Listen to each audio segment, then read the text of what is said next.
So hey guys, sorry to be so late with this one. I bet you're all wondering where I went.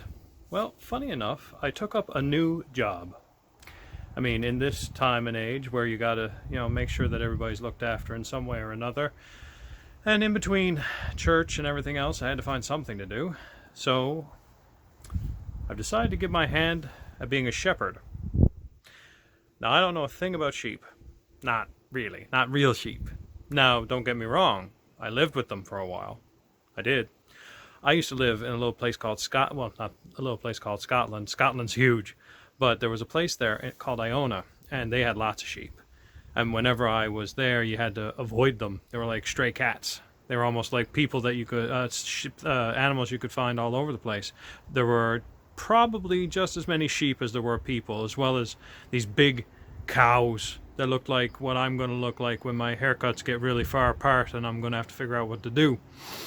But the point is that being a shepherd's not easy. And more importantly than that, trying to help guide these animals, help them feel safe, help them feel secure, help them be managed and all those things, that's not an easy job.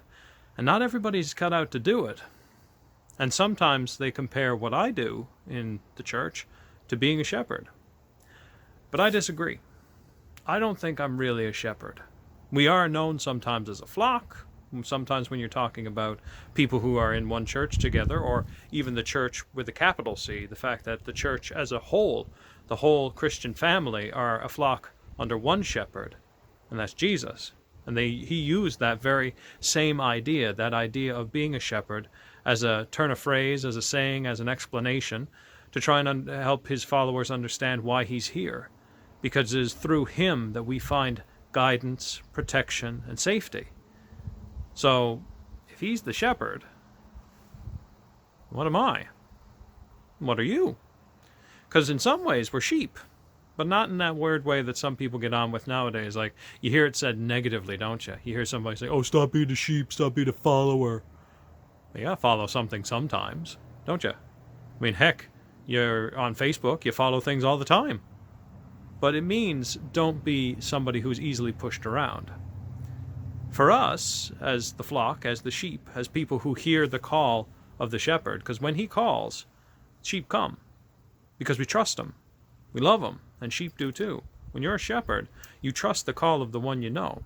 If somebody just wandered into the thing and went, here sheep, come here sheep, you wouldn't just go over. No. The sheep would probably run away from you because they don't know you. And in the same reading that we're talking about today, he even talked about how some people would try and take the sheep. And those are thieves and robbers, and those are the worst because they're afraid then and they're being taken from what they know. But the shepherd, he can be trusted. He's loved. He cares for them. He takes care of them. And we recognize his voice. The sheep do. It's kind of like a dog. Okay. So, funny story. I took a video the other day that I'm going to clip in here too. I want you to look and see what it is.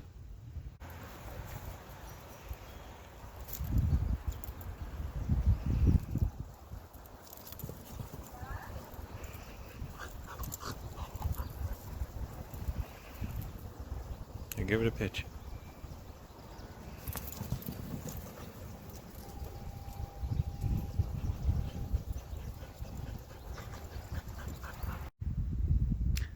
That is Shiloh. She is a border collie, a actual sheep dog. You ever watch the movie Babe? That's the kind of dogs that are running around gathering the sheep. And you know what? That might be the best idea of what we could be. Not in the nippy, bitey, barking kind of a way, but when it comes to what we are in the world, when it comes to what we are for the church, we're not just followers. We do listen to the shepherd and we respond to his call, but that's not all we do. We turn around to others who may be lost, like lost sheep, some who may be gone astray, like some sheep, some who may have been taken away or led the wrong way, astray. And we try to bring them and gather them together in our flock, in our family. If anything, guys, you're not just sheep. You're sheepdogs.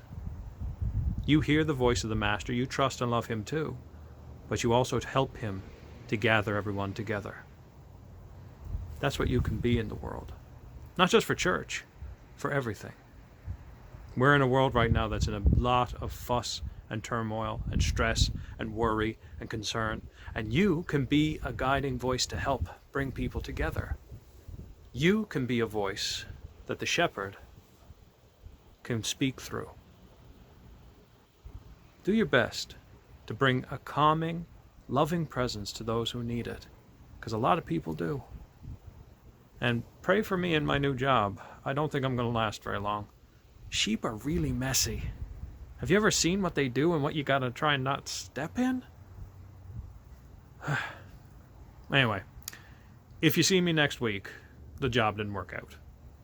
But you know what? I'm pretty happy with what God has called me to be. And I hope you continue to do what He calls you to be. God bless, guys. And for those of you graduating this week, congratulations. I pray that God calls you to great things.